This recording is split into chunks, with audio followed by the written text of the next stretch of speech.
Today we're going to talk about the homestead exemption in California.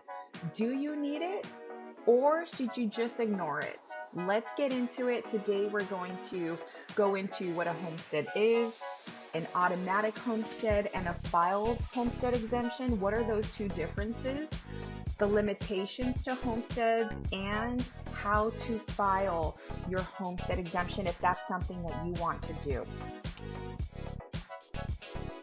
So, what is a homestead? A homestead exemption protects your primary home's equity, that's the home that you live in, from creditors up to a certain amount.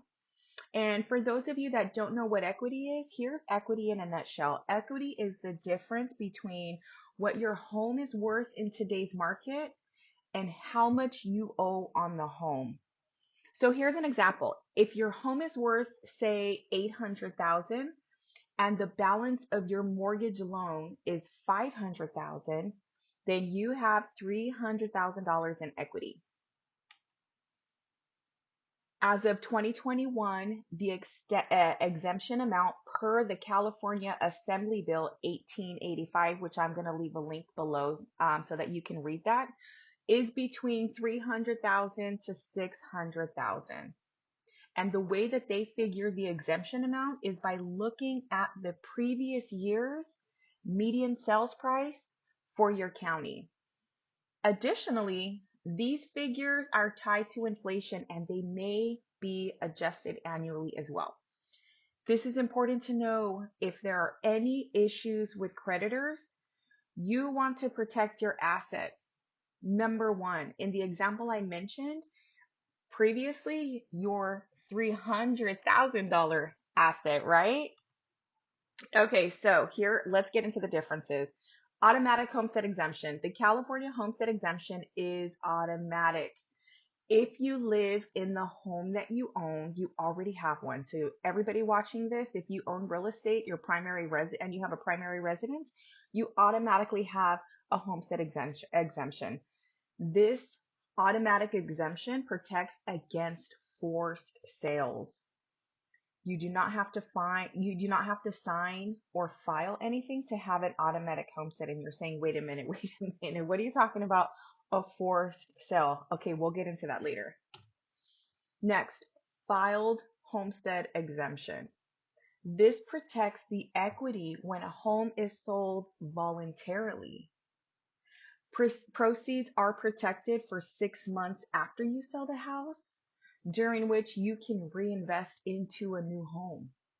You will need to record a homestead declaration. Those are the two differences. So let's get into that a little bit more. What is the difference between automatic homestead versus a filed homestead?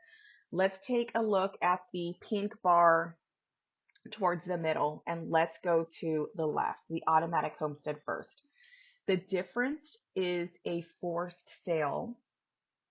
Automatic only protects your equity if you're forced to sell by a creditor, such as the creditor can put a judgment lien on your property and the creditor can try to foreclose on you.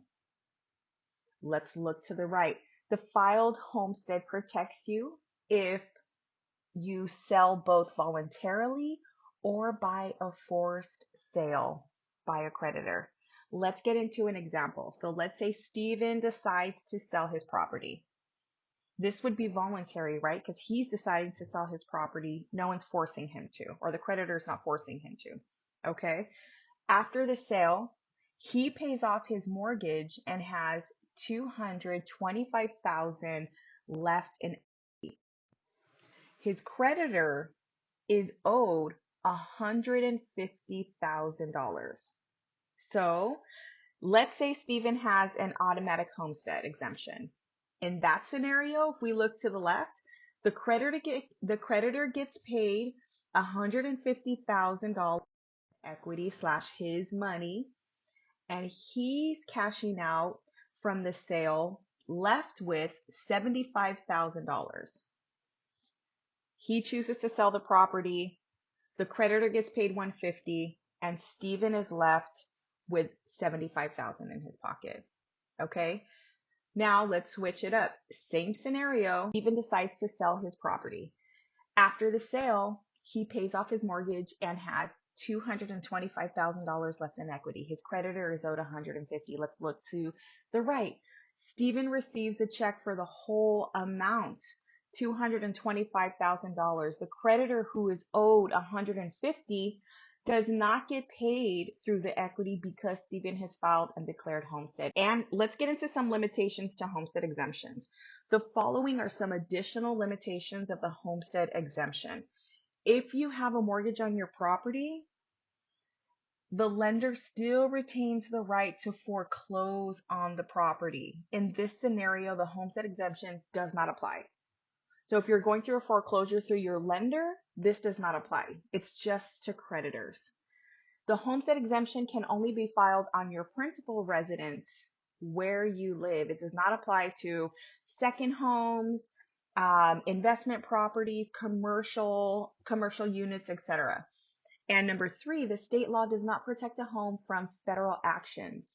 So if there's an IRS or other federal agencies that are the creditors, the homestead exemption does not apply.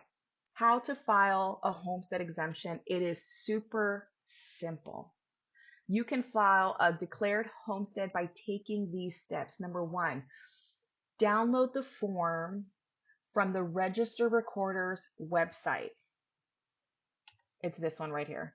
The homestead declaration form. It's super simple. It's just 1 page. Fill out the form. Have your signature notarized. Then contact the Register Recorder's office in the county where the property is located. Ask them what their fees are and what the filing address is, and then you send it off. The areas that I serve are Los Angeles County, Orange County, Riverside County, and San Bernardino County. So I've left you all of their numbers there so that you can contact them and start the steps of filing a homestead.